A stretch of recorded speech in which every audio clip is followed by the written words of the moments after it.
Hello guys, welcome back to the channel. And Traveling Teachers is grounded for the moment, like most of the world.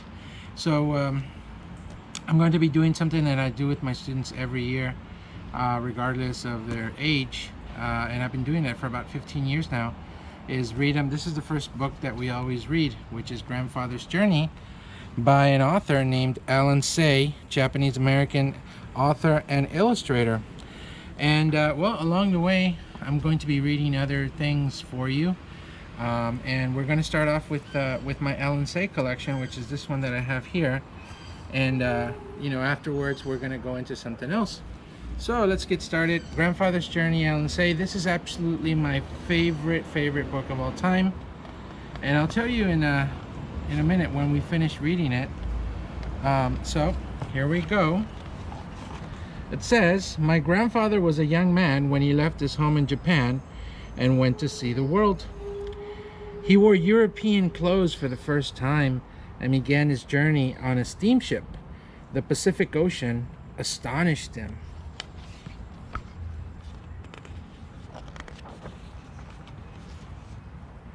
For 3 weeks, he did not see land. When land finally appeared, it was the New World.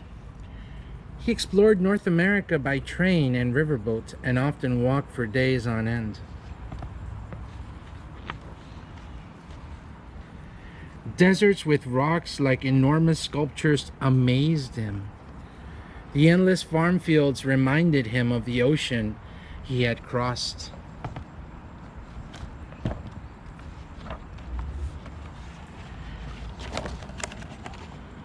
Huge cities of factories and tall buildings bewildered and yet excited him. He marveled at the towering mountains and rivers as clear as the sky.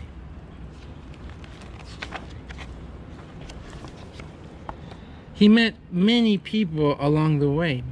He shook hands with black men and white men, with yellow men and red men. The more he traveled, the more he longed to see new places and never thought of returning home.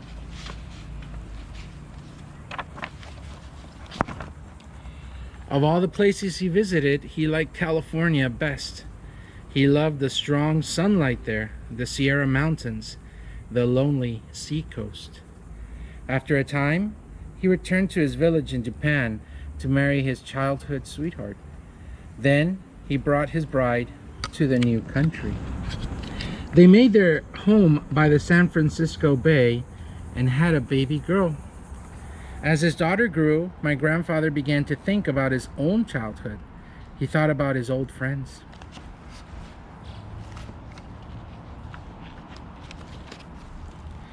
He remembered the mountains and rivers of his home. He surrounded himself with songbirds, but he could not forget. Finally, when his daughter was nearly grown, he could wait no more. He took his family and returned to his homeland. Once again, he saw the mountains and rivers of his childhood. They were just as he had remembered them. Once again, he exchanged stories and laughed with his old friends.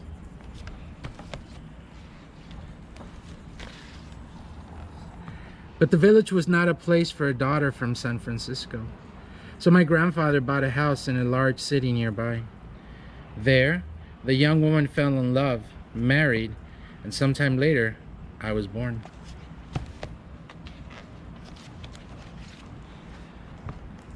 When I was a small boy, my favorite weekend was a visit to my grandfather's house. He told me many stories about California. He raised warblers and silver eyes, but he could not forget the mountains and rivers of California. So he planned a trip.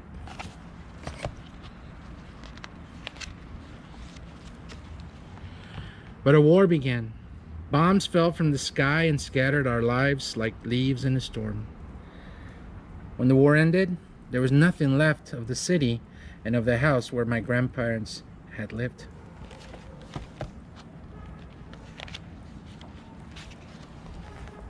So they returned to the village where they had been children, but my grandfather never kept another songbird. The last time I saw him, my grandfather said that he longed to see California one more time. He never did.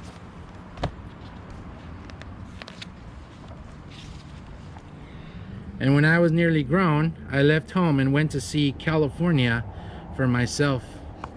After a time, I came to love the land my grandfather had loved, and I stayed on and on until I had a daughter of my own. But I also missed the mountains and rivers of my childhood. I miss my old friends. So I return now and then when I can not still the longing in my heart. The funny thing is, the moment I am in one country, I am homesick for the other.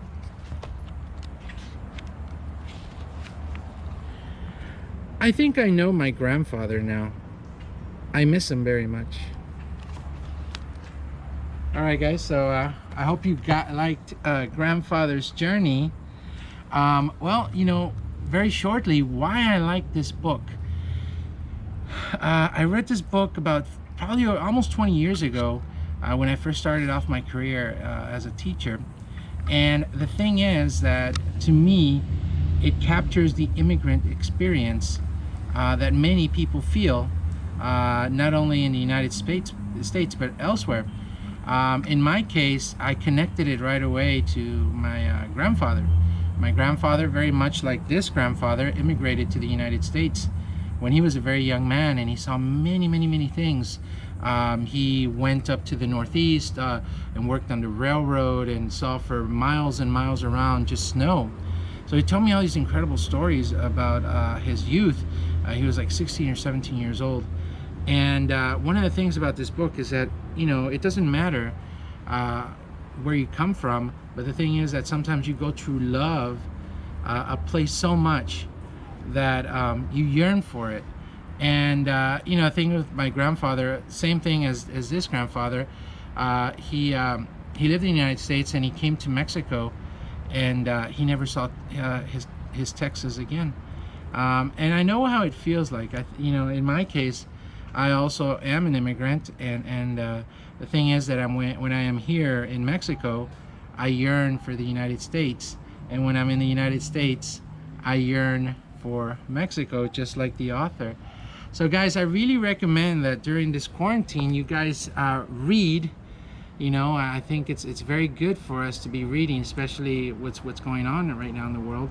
And well, we're gonna stop here, and next time we're gonna do another book by Alan Say, and hopefully afterwards we'll do more and more other books that maybe you guys are not familiar with. So I hope you guys subscribe to the channel, and well, I'll be seeing you soon. Bye.